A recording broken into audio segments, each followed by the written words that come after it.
Feng Wuyu mendengus. Dasar anak nakal. Jangan berpikir saya sudah lupa berapa tahun Anda telah pergi tanpa banyak mengintip. Anda ingin berbicara kembali dengan saya. Baik, aku tidak akan mengganggu kalian berdua lagi. Bagaimanapun, saya di sini hanya untuk memberitahu Anda agar tidak memberinya terlalu banyak tanggung jawab di masa depan. Dia membutuhkan waktu sebanyak yang dia bisa untuk belajar dari saya. Baiklah, aku pergi. Nak, ikut denganku. Karena Anda seorang siswa di sini di Shrek, Anda harus memperlakukan saya sebagai guru. Saya tidak peduli jika Anda setuju atau tidak. Aku gurumu sekarang. Petik 2. Dia meraih Tang Wulin dan melemparkannya ke bahunya saat dia berjalan keluar. Tang Wulin tidak berdaya melawan Feng Wuyu. Elder Feng, bisakah kau menurunkanku? Aku akan berjalan denganmu. Petik 2. Feng Wuyu mengungkapkan seringai licik saat dia menyetujui. Jadi kamu akhirnya menerima aku sebagai gurumu. Apa yang kamu katakan benar. Di sini, di kampus, saya sudah menjadi salah satu siswa Anda. Tang Wulin memaksakan pandangannya pada Feng Wuyu seolah menantangnya untuk membuang muka.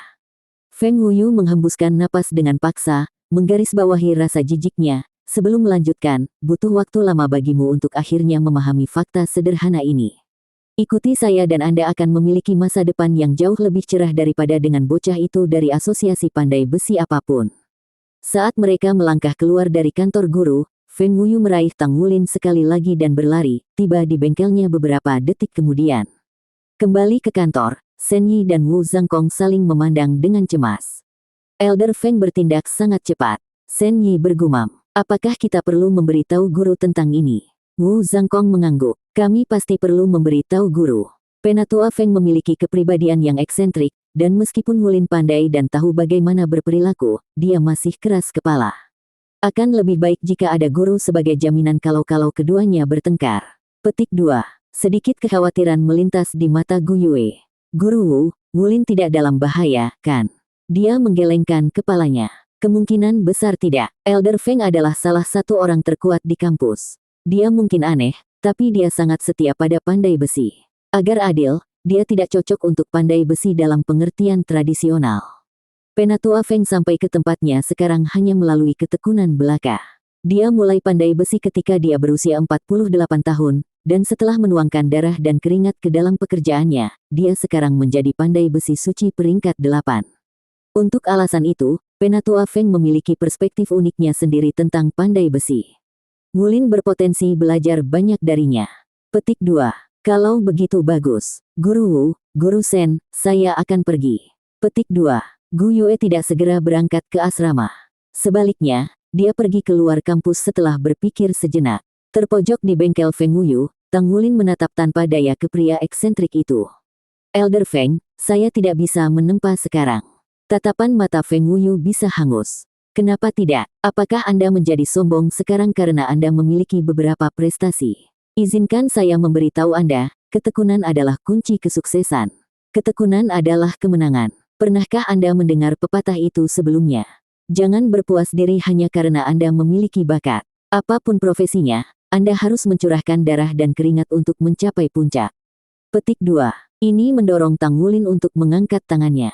Saya mengerti semua yang baru saja Anda katakan, dan saya tidak hanya malas. Tapi saya harus berurusan dengan hal-hal yang lebih penting dulu. Seperti budidaya. Saya yakin Anda bisa merasakan saya belum mencapai peringkat 30. Faktanya, saya hanya di peringkat 28 saat ini. Kekuatan jiwa saya menahan saya sebagai seorang pandai besi. Kami berdua tahu saya bisa memurnikan roh sekarang jika bukan karena kekuatan jiwa saya.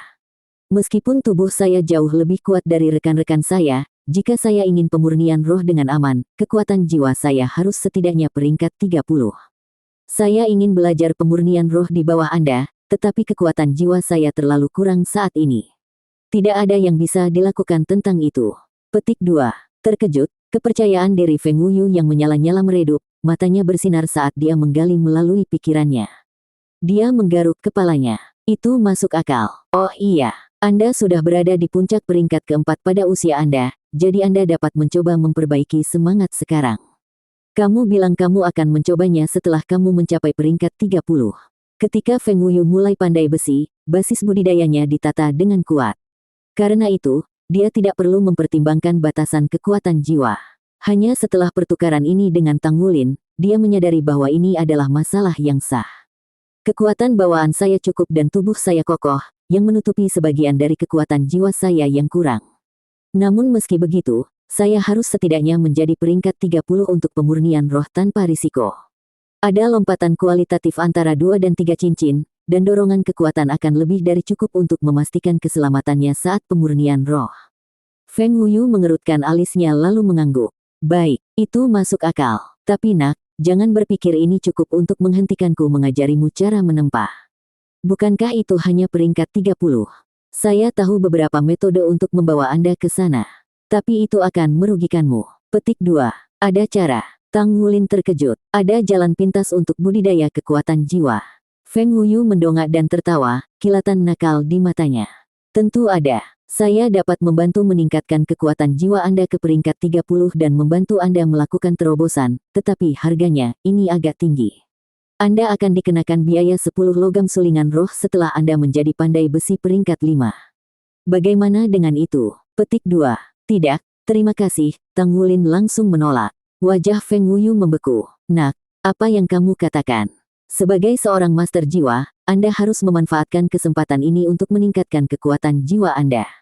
Saya bahkan bisa menjamin tidak akan ada efek samping. Apakah Anda tidak tahu usia dan peringkat master jiwa memiliki pengaruh besar terhadap masa depan mereka? Level Anda saat ini bukanlah sesuatu yang luar biasa, jadi jika Anda tidak meluangkan waktu sekarang dan mengambil peluang yang datang, jarak antara Anda dan rekan Anda akan terus melebar. Petik 2. Tang Wulin menutup telinga terhadap nasihat Feng Wuyu. Aku baik-baik saja, Penatua Feng. Saya pikir lebih baik jika saya berkultivasi selangkah demi selangkah. Saya yakin saya akan mencapai peringkat 30 paling lambat dalam 2 bulan. Setelah membuka segel kedua, esensi darahnya tumbuh lebih kuat dan kekuatan jiwanya naik ke peringkat 28. Kecepatan kultivasinya meningkat berkat segel yang dibuka, dan dia yakin dengan perkiraannya selama 2 bulan. Meskipun dia tertinggal di belakang rekan satu timnya saat ini, dia pasti akan menyalip mereka suatu hari nanti selama dia terus memecahkan segel Raja Naga Emas. Jelas Feng Wuyu tidak memahami karakter Tang Wulin. 10 produk rafinasi roh bernilai sejumlah besar uang, dengan perkiraan konservatif setidaknya 50.000 poin kontribusi. Itu akan cukup untuk memberi makan Tang Wulin selama beberapa bulan. Nafsu makannya yang besar tidak memungkinkan dia untuk mengabaikan jumlah yang begitu besar. Tang Wulin lebih suka mengambil kultivasinya selangkah demi selangkah dan tidak kehilangan kekayaan untuk jalan pintas. Jadi, bukan karena dia tidak merasa ingin mencapai peringkat 30, tapi dia benar-benar tidak tahan untuk melepaskan 10 produk rafinasi roh. Nak, apakah otakmu membusuk? Begini saja, saya bahkan akan memberi Anda logam untuk pemurnian roh. Dan jangan lupa, Anda juga akan mendapat banyak manfaat dari ini. Dengan 10 pemurnian semangat untuk nama Anda akan terkenal di pelataran luar. Petik 2. Saya menghargai tawaran itu, tapi tidak, terima kasih. Tang Wulin terus menggelengkan kepala seolah hanya itu yang dia tahu bagaimana melakukannya. Nak, kamu benar-benar tahu bagaimana membuatku marah. Feng Wuyu mengomel, tetapi tidak banyak yang bisa dia lakukan dalam menghadapi penolakan keras kepala Tang Wulin. Elder Feng, kamu tidak perlu terburu-buru. Saya akan terus berkultivasi, dan begitu saya mencapai peringkat 30, saya pasti akan belajar dari Anda. Aku akan pergi sekarang. Tang Wulin pergi secepat angin sepoi-sepoi, punggungnya terbakar karena tatapan hangat Feng Wuyu. Feng Wuyu tidak menghentikannya untuk pergi. Semua yang dikatakan Tang Wulin berdering benar seperti lonceng. Yaitu, bahwa dia tidak bisa berlatih pemurnian roh sampai dia mencapai peringkat 30. Tidak hanya itu, ketika Tang Wulin menempa besi meteorik, Feng Wuyu telah melihat sendiri di mana Tang Wulin berdiri di dunia pandai besi, dia adalah seorang ahli dalam puncak peringkat keempat. Lebih banyak latihan tidak akan membantunya tumbuh saat ini. Tapi anak itu tidak mau menerima niat baikku. Bukankah luar biasa mendapatkan bantuan saya dalam meningkatkannya ke peringkat 30? 10 pemurnian roh adalah harga murah untuk apa yang dia dapatkan. Aku harus mengesampingkan harga diriku hanya untuk mendapatkan beberapa item yang dibutuhkan untuk prosedur ini, namun dia benar-benar menolak. Dengan bengkel Feng Wuyu di belakangnya, Tang Wulin merasakan seluruh tubuhnya rileks, anggota badan tidak lagi terikat erat oleh tali ketegangan. Hanya memikirkan tentang bagaimana orang gila yang tidak masuk akal seperti Feng Wuyu akan menanggapi penolakan membuat tulang punggungnya menggigil. Untungnya, Feng Huyu menunjukkan sedikit rasionalitas hari ini dan membiarkannya lolos. Itu bukan untuk mengatakan Tang Wulin tidak memahami pentingnya pandai besi, tetapi itu bukan prioritas nomor satu saat ini. Namun, Tang Wulin berbohong dengan mengatakan bahwa dia tidak penasaran dengan metode khusus Feng Huyu. Apalagi jika bisa mendongkrak kekuatan jiwanya tanpa efek samping apapun. Kemungkinan besar diperlukan konsumsi benda-benda roh surgawi. Meski begitu, 10 produk olahan roh terlalu mahal untuk diserahkan Tang Wulin. Dia tidak punya pilihan selain menjadi pelit. Untuk memperbaiki esensi darahnya, dia harus mengeluarkan uang untuk item roh yang diperlukan untuk membuka segelnya. Ini tidak mungkin dilakukan kecuali dia menabung setiap sen. Setelah 16 tahun, dia harus membuka satu segel setahun, dan menilai dari item yang dibutuhkan untuk menghancurkan segel ketiga, dia hanya bisa membayangkan harta karun yang keterlaluan yang dibutuhkan untuk segel berikutnya. Tidak mungkin dia memiliki cukup uang simpanan sekarang. Malam semakin larut, setiap siswa yang bekerja di dalam asrama mereka tidak membiarkan mereka mengintip. Sambil membuka matanya, Xie melirik Tang Wulin. Dia saat ini sedang berkultivasi di tempat tidurnya, aura esensi darah yang kental tertinggal di sekitarnya. Tubuhnya meledak dengan vitalitas. Setiap kali dia berkultivasi dengan Tang Wulin, Xie merasa lebih termotivasi. Dan sementara peringkat kekuatan jiwanya mungkin lebih tinggi dari Tang Wulin, dia tidak pernah merasa lebih tinggi darinya. Turun dari tempat tidurnya dengan keanggunan penuh seekor kucing, sedikit ketukan dari kakinya yang menyentuh tanah dan tidak lebih, Xie merangkak melewati tempat tidur Tang Wulin. Berhati-hati untuk tidak membuat kedua gadis itu ketakutan, yang tidur di sisi lain tirai yang membelah kamar mereka menjadi dua, dia terus melakukan tindakan ini dan menyelinap keluar pintu. Xie menikmati angin malam yang menyegarkan di luar. Dia melihat ke langit, matanya gemetar dengan satu bagian frustrasi dan dua bagian memutuskan. Selama beberapa hari terakhir, dia telah bekerja keras untuk membentuk kembali dan meningkatkan dirinya. Pemahamannya tentang dirinya tumbuh 2 kali lipat setelah persaingan untuk menjadi presiden.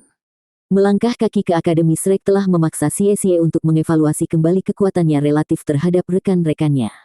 Itu adalah hal yang sulit untuk diterima. Kembali ke Issea City, dia adalah salah satu yang terbaik, tapi sekarang, dia hampir tidak di atas rata-rata. Dia mengerti Tang Wulin kuat saat itu, tetapi dia pikir dia masih bisa bersaing dengan kecepatannya. Namun, tingkat peningkatan Tang Wulin melampaui imajinasinya. Dia tidak percaya pada awalnya. Kemajuan Tang Wulin tidak tergelincir sedikit pun, kombinasi cakar naga emasnya yang merusak dan seni rahasia Sekte Tang menempatkannya lebih tinggi dari Xie sekarang. Tapi mungkin yang paling penting adalah perbedaan kemampuan tempur mereka. Xie tidak pernah menjadi tandingannya dalam hal ini. Kritik Penatua Kai telah berfungsi sebagai panggilan untuk membangunkannya. Sejak itu, ia melipat gandakan upayanya untuk menguasai jalur membingungkan bayangan hantu yang misterius.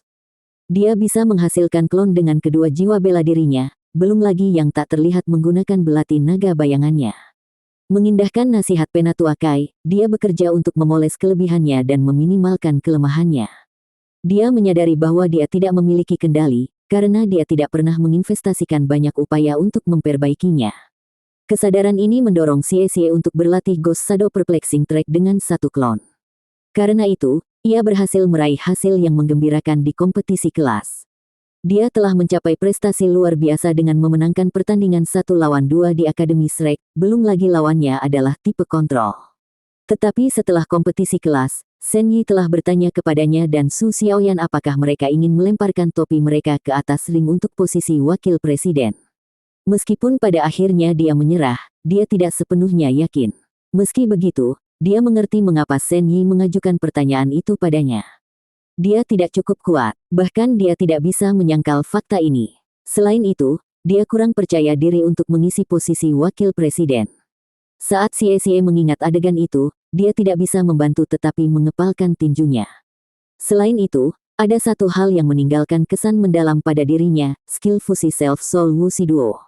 Sama seperti dia memiliki jiwa bela diri kembar, meskipun mereka tidak dianggap yang benar karena dia harus mendapatkan cincin jiwa masing-masing pada saat yang sama.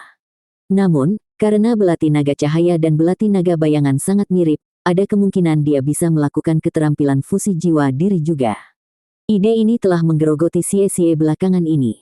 Dengan kultivasinya saat ini dan karakteristik dari jiwa bela diri kembarnya, Xie yakin dia bisa naik ke peringkat pemuda jenius dengan keterampilan fusi jiwa diri di bawah ikat pinggangnya. Karena itu, dia telah memeras otaknya tentang bagaimana melakukan ini. Sayangnya, dia hanya menemukan sedikit kesuksesan. Tidak dapat fokus pada meditasi malam ini, Xie mencari udara segar. Angin malam yang sejuk membersihkan pikirannya dari kekacauan. Jika saya tidak bisa melakukannya sendiri, maka saya hanya perlu meminta bantuan Guru Wu. Mungkin dia akan punya ide tentang bagaimana memberi saya keterampilan fusi jiwa diri. Saat dia memikirkan semuanya, Xie berjalan-jalan di sekitar asrama. Jalan kaki membantu menenangkan pikirannya. Beberapa menit kemudian, dia melihat cahaya terang menyebar dari salah satu ruangan. Hah, bukankah seharusnya tidak ada orang yang tinggal di sana? Kenapa lampunya menyala? Tatapan Xie menajam. Dengan lembut mendorong dari tanah, dia menyelinap ke jendela kamar. Dia mengintip. Meskipun lampu di dalam ruangan menyala, tirai ditutup dan menghalangi pandangannya. Konon, dia bisa mendengar samar aliran air. Dia memanggil belati naga bayangannya. Selain membuat dirinya tidak terlihat, juga bisa menyembunyikan kehadirannya dan membungkam tindakannya. Dia menikamkan belati ke ambang jendela, memastikan tidak mengeluarkan suara, membukanya, dan mendorong tirai keluar. Kemudian matanya melebar dan rahangnya ternganga. Di dalam ruangan itu ada seorang gadis berkulit putih yang menyeka dirinya dengan handuk basah, rambut merah panjang menutupi punggungnya dan sedikit melengkung karena kelembapan. Dan dia benar-benar telanjang. Xie hanya bisa melihat profilnya dari posisinya, tapi lekuk tubuhnya tidak salah lagi. Bukankah ini dia? Bahkan dengan hanya melihat sisi wajahnya, dia langsung mengenalinya. Gadis ini adalah pelayan berambut merah yang dia dan teman-temannya temui pada hari pertama mereka di Akademi Shrek. Gadis malaikat jatuh yang bertarung dengan Yue Zhengyu. Kenapa dia di sini sekarang? Mengapa dia hanya muncul sekarang jika dia adalah seorang siswa yang bekerja? Saat berusia 13 tahun, Xie baru saja terpapar pesona lawan jenis untuk pertama kalinya. Wajahnya menjadi hangat, rona merah menyebar di pipinya dan di sisi lehernya. Dia menelan ludah. Siapa di sana? Segera setelah teriakan itu terdengar, kabut hitam tebal menelan ruangan. Tidak baik, adrenalin mengalir melalui pembuluh darah Xie saat dia melesat ke belakang, mundur ke dalam bayang-bayang. Tapi sudah terlambat. Tak lama kemudian, dia menemukan dirinya di dunia yang gelap gulita, seluruh kegelapan mengelilinginya. Dia merasakan gelombang amarah dan kegilaan menyebar di udara ke arahnya, hampir nyata dalam intensitasnya. Dalam sekejap mata, jendela pecah berkeping-keping. Gadis itu melompat keluar dari lubang yang menganga dan mengejarnya dengan kekuatan penuh seekor singa. Terjebak dalam kegelapan, Xie hampir tidak bisa bergerak dengan kecepatan penuh. Rasanya seolah-olah dia berjalan dengan susah payah melalui rawa, kaki meluncur di sepanjang lumpur yang deras. Dia praktis bebek yang duduk. Berbekal tidak ada pilihan lain, dia membalikkan badan dan menyiapkan belati naga cahaya miliknya. Tapi sebuah ledakan membuat Xie terbang mundur di udara. Gadis berambut merah itu mendarat di tanah dengan wajah memerah dan matanya yang menawan menyala karena amarah. Di atasnya ada seragam Akademi Shrek. Kemarahannya semakin memuncak saat melihat si pengintip itu laki-laki. Kamu keparat. Cincin jiwa keduanya menyala dan pedang ungu kehitaman muncul di depannya. Begitu gagang pedang bertemu dengan tangannya, auranya yang mengesankan sepertinya naik level. Sekali lagi, kegelapan pekat merembes keluar darinya, melingkari wujudnya dan melesat ke arah Xie. Dia harus ingat untuk menutup mulutnya. Bahkan dengan 2 cincin jiwa, dia bisa merasakan bahwa basis kultivasinya jauh lebih unggul darinya. Tenggelam dalam kegelapan berlumpur, Xie tidak bisa menahan diri. Tidak hanya itu, dia pasti salah karena mengintipnya. Tidak peduli bagaimana itu dikatakan, dia bingung. Karena gadis itu tidak bisa membaca pikirannya, tidak mungkin dia mengetahui konflik mentalnya.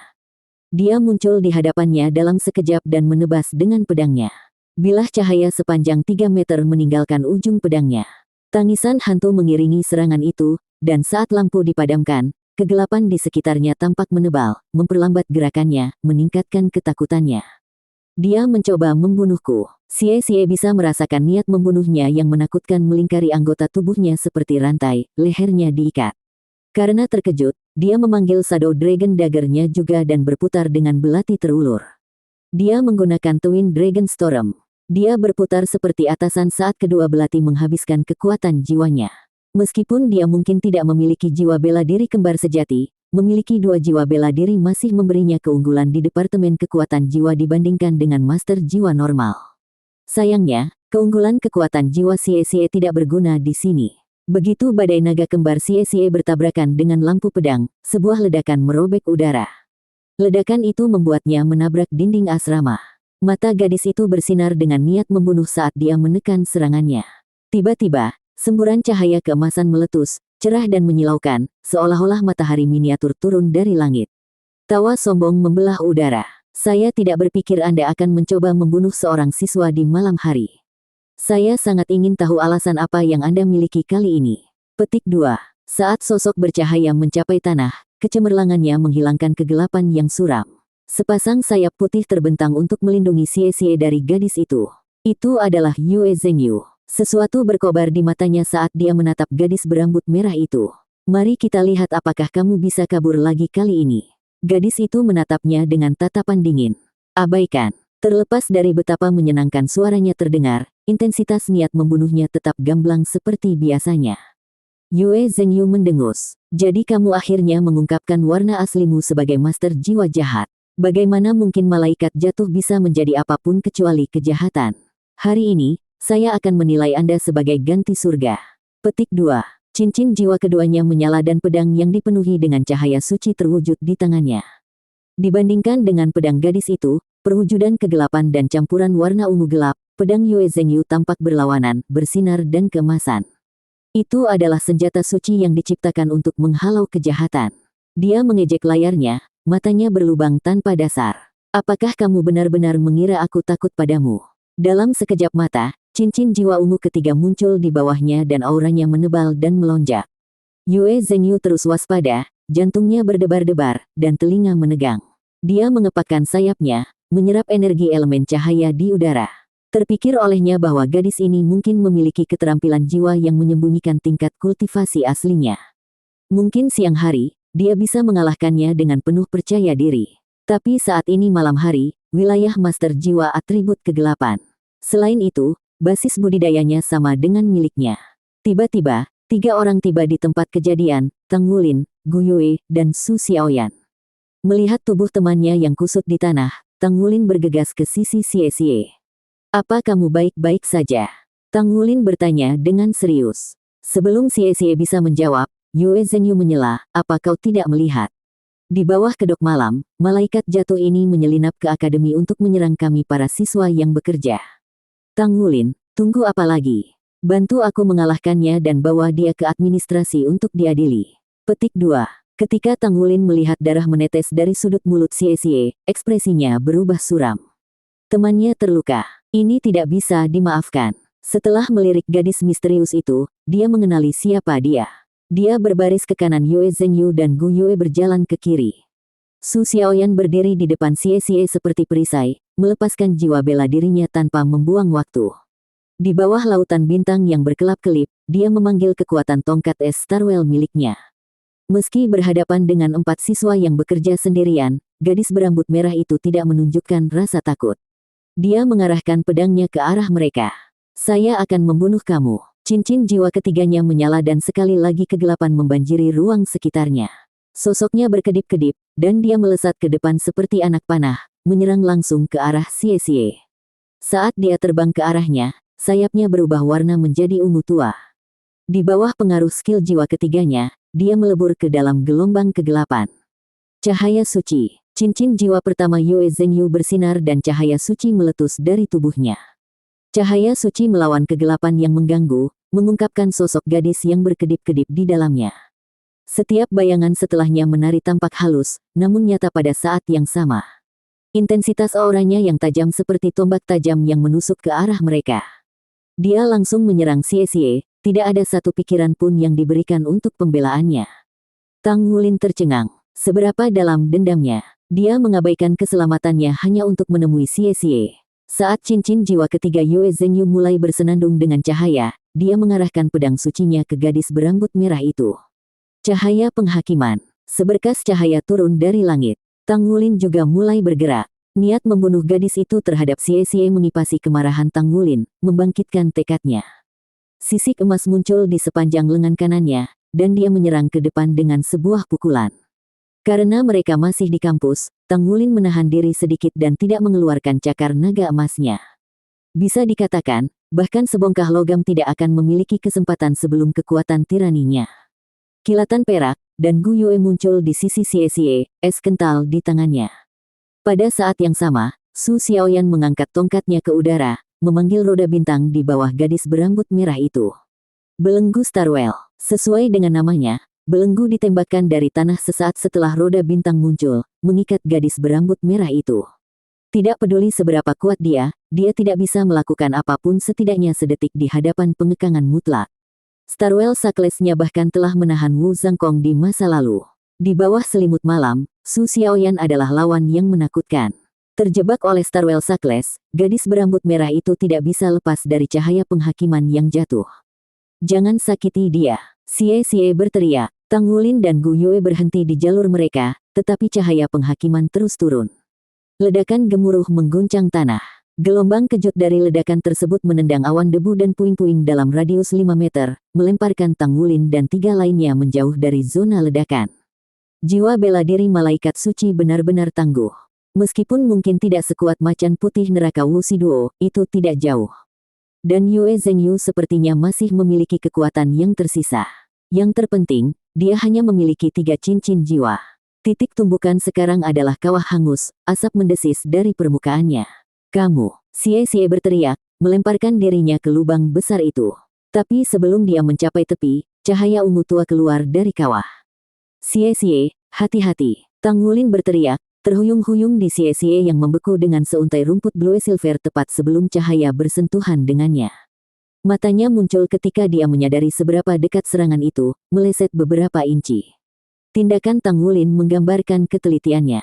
Saat dia tiba di tempat kejadian, dia telah melilitkan untaian rumput blue silver di sekitar pinggang rekan-rekannya, menghubungkan mereka dengannya. Itu adalah persiapan untuk menarik teman-temannya dari bahaya. Dari sudut mata Tang Wulin, dia melihat garis darah mengalir dari kulit Xie. Terima kasih. Begitu dia mengenali apa itu, Tang Wulin meledak ke depan seperti bola meriam, wajahnya berubah menjadi geraman. Dengan raungan, dia memanggil cakar naga emasnya. Dia tidak repot-repot menahan lagi. Dia melepaskan serangan terkuatnya, naga emas Dreadclaw, menembakkan garis cahaya keemasan gelap. Dia tidak sedang bermain-main. Dia benar-benar ingin membunuh Xie. Bahkan ketika Xie menyuruh teman-temannya untuk menahan diri, dia tetap memilih untuk melancarkan serangan diam-diam. Jika Tang Wulin tidak menarik Xie keluar dari jangkauan, dia akan mati sekarang. Ini bukanlah platform kenaikan roh atau dunia ilusi.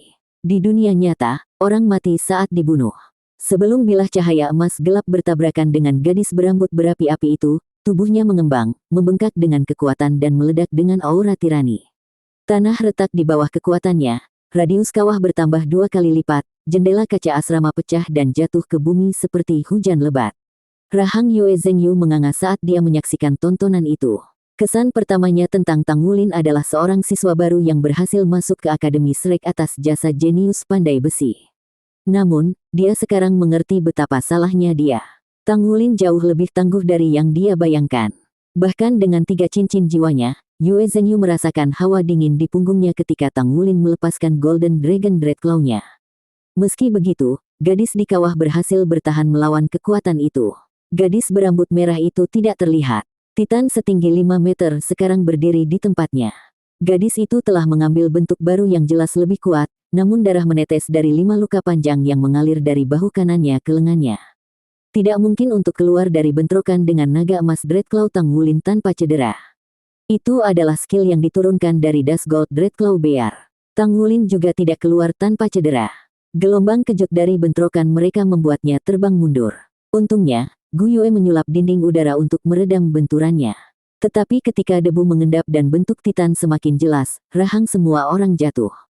Tubuh agung Titan memancarkan kekuatan murni, seolah-olah membatasi atmosfer itu sendiri. Bukankah ini kera raksasa Titan? Ini adalah kera raksasa Titan Yuanen. Apa yang sedang terjadi? Mengapa itu muncul di sini? Titan memelototi Xie dengan mata penuh amarah merah. Seolah-olah mereka hampir meledak. Di sebelah Tang Wulin, Gu Yue mengerutkan kening, angin dan hujan berputar-putar di sekitarnya, melahirkan badai. Ke samping, Yue Zhengyu mengepakkan sayapnya dengan aura keagungan dan naik ke udara di mana dia menatapnya dengan waspada. Dia mengambil Light of Judgment dan serangan cakar Tang Wulin secara langsung, tetapi tidak ada satu goresan pun padanya. Dia bukan master jiwa jahat yang sederhana. Saat keraguan merayap ke dalam hatinya, kemarahan Tang Wulin menghilang. Apa kau Yuanen? Tiba-tiba, gelombang tekanan menyapu ruang di sekitarnya, menekan semua orang yang hadir. Yang pertama menderita adalah Yue Zhengyu, yang terlempar dari udara. Dia membanting wajah pertama ke tanah, sebuah kawah berbentuk manusia di bawahnya. Selanjutnya yang jatuh adalah Xie Xie dan Su Xiaoyan. Dengan luka Xie Xie dan tubuh lemah Su Xiaoyan, tidak ada yang bisa menahan banyak perlawanan. Untungnya, Tang Wulin telah menarik Gu Yue ke dalam pelukannya saat gelombang tekanan muncul. Cincin jiwa emasnya muncul dan dia mengaktifkan tubuh naga emas. Esensi darah, kental dan kuat, membanjiri dirinya dalam upaya untuk memadamkan tekanan misterius. Meski begitu, dia bertahan tidak lebih dari 1 detik sebelum juga jatuh berlutut. Dibandingkan dengan yang lain, Yuanen bertahan paling lama. Dia mengeluarkan raungan pemberontak sebelum menjatuhkan diri ke posisi merangkak. Konon, dia menjulang di atas yang lain, nyala api yang pantang menyerah menyala di dalam matanya. Tapi hanya itu perlawanan yang bisa dia kerahkan. Di mata kekuatan ini, mereka hanyalah semut. 2 sosok berusia 30-an turun dari langit. 1 memegang 7 cincin jiwa yang berkilauan dan 6 lainnya. Mungkin yang paling mengejutkan dari semuanya adalah baju besi mereka yang bersinar. Armor pertempuran, itu pasti baju besi perang. Perbedaan kekuatan antara mereka dan Master Jiwa 6 atau 7 cincin, meski besar, tidak akan menekan para pemuda secara menyeluruh. Dominasi seperti itu dimungkinkan karena efek amplifikasi dari armor pertempuran. Dengan dilengkapi armor pertempuran, kekuatan pengguna akan meningkat sebanyak 2 level cincin jiwa. Dari desain rumit armor, mereka harus berada pada level 2 kata. Sekarang ini baju besi perang sejati. Apa yang terjadi di sini? Mengapa Anda para siswa yang bekerja berkelahi? Suara dingin Master Armor Tempur 7 cincin itu seperti seember air dingin di atas kepala mereka. Melihat Xie Xie yang terluka, dia mengangkat jarinya, menembakkan seberkas cahaya ke tubuhnya. Sesaat kemudian, dada Xie Xie berhenti berdarah. Yue Zhengyu berjuang untuk bangkit dari tanah, wajahnya masih berdebu dan merah karena benturan. Pelaporan. Dengan lambaian tangannya, Master Armor Tempur 7 cincin menghilangkan tekanan yang membebani para siswa. Berbicara, Yue Zhengyu menunjuk Yuanen tanpa ragu-ragu. Itu dia. Dia adalah Master Jiwa Jahat. Jiwa bela diri keduanya adalah malaikat jatuh. Dia menyusup ke asrama siswa kerja kami dan menyerang Xie Xie di malam hari. Dia bahkan mengatakan dia akan membunuhnya. Ketika kami menemukan Xie Xie dalam keadaan compang camping, kami bergegas untuk menaklukkannya dan akhirnya terlibat dalam pertempuran. Pelaku yang terhormat, tolong tangkap dia. Saya yakin Anda akan menemukan kebenaran dalam kata-kata saya setelah beberapa penyelidikan. Petik 2. Penegak 7 cincin itu menatap Yuanen dengan ragu. Apakah Anda Yuanen kelas 2? Tubuh Yuanen dengan cepat menyusut sampai dia sekali lagi menjadi gadis berambut merah yang tampak lembut. Karena perubahannya merusak seragamnya, membuatnya hancur berkeping-keping, yang dia miliki sekarang hanyalah setelan hitam ketat. Dia mengenakan jaket sebelum membalas tatapan dingin sang penegak hukum.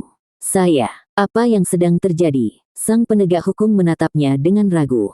Anda adalah presiden kelas 2. Mengapa Anda menyerang siswa lain? Petik 2. Tanya saja dia. Wajah Yuanen memerah saat dia menusuk jarinya ke arah Xie Xie. Wajah Xie Xie berkerut kesakitan saat dia berjuang untuk bangun. Sementara pendarahan mungkin telah berhenti, energi gelap pedang Yuanen masih menyerbu dan merusak meridiannya.